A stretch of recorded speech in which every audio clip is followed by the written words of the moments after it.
Aujourd'hui, je vous parle de matériel, je vous parle d'un accessoire presque indispensable en photographie de paysage, le filtre polarisant.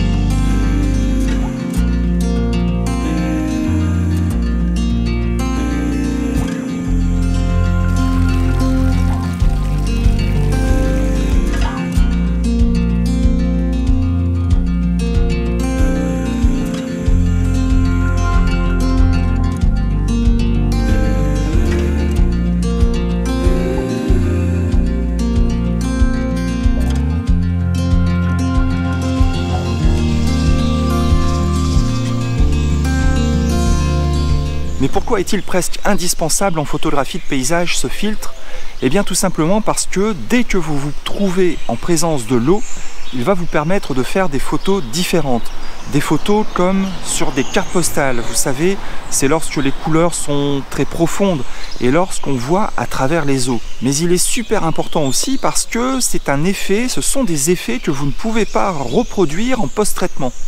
C'est-à-dire que tout se passe à la prise de vue.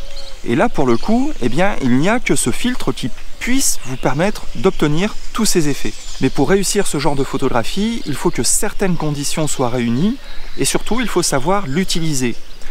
Et pour moi, il y a deux intérêts principaux à avoir ce filtre dans votre sac photo.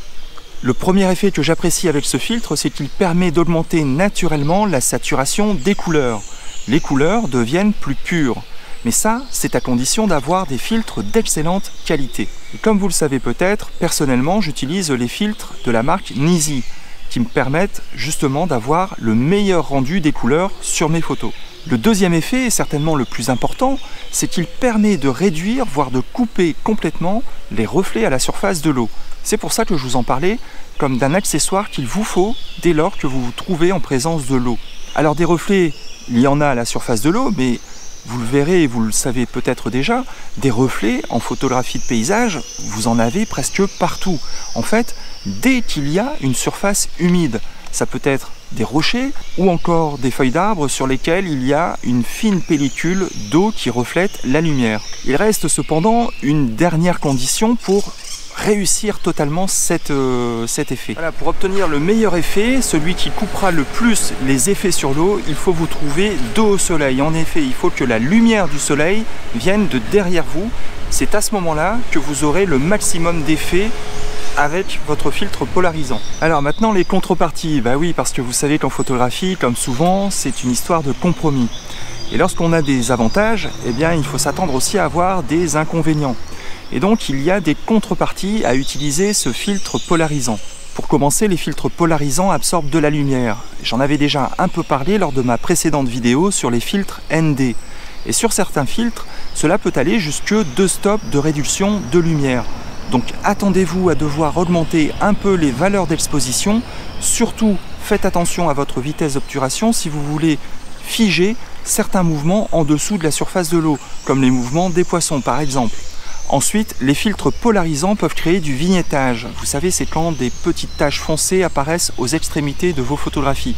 Et bien ça arrive surtout lorsque vous les utilisez avec des objectifs grand angle ou ultra grand angle. Enfin, faites attention lorsque vous utilisez un filtre polarisant avec un grand angle encore, surtout lorsque vous avez beaucoup de ciel bleu dans votre scène, parce que le filtre polarisant va créer une tache foncée au centre de votre photographie si vous ne faites pas attention. Donc moi, ce que je vous recommande, c'est de l'enlever lorsque vous n'avez pas besoin de l'utiliser. Voilà, donc j'espère que vous avez compris toute l'utilité d'avoir un filtre polarisant dans votre sac photo, parce qu'en photographie de paysage, on est très souvent confronté aux reflets dans la nature. Et si vous voulez vraiment franchir un cap dans la pratique de votre photographie, sachez que je vais bientôt rouvrir les portes de ma formation « Comment exprimer sa vision en photographie ». Donc je vous invite à vous inscrire sur la liste d'attente, la liste VIP, qui vous donnera droit à des avantages tarifaires. J'espère que vous avez aimé cette vidéo et j'espère qu'elle vous aidera à mieux comprendre comprendre tout l'intérêt et toute l'utilité d'avoir dans son sac un filtre polarisant. Voilà, je vous dis à bientôt pour de nouvelles aventures et d'ici là, je vous souhaite de bonnes photos. À bientôt. Ciao.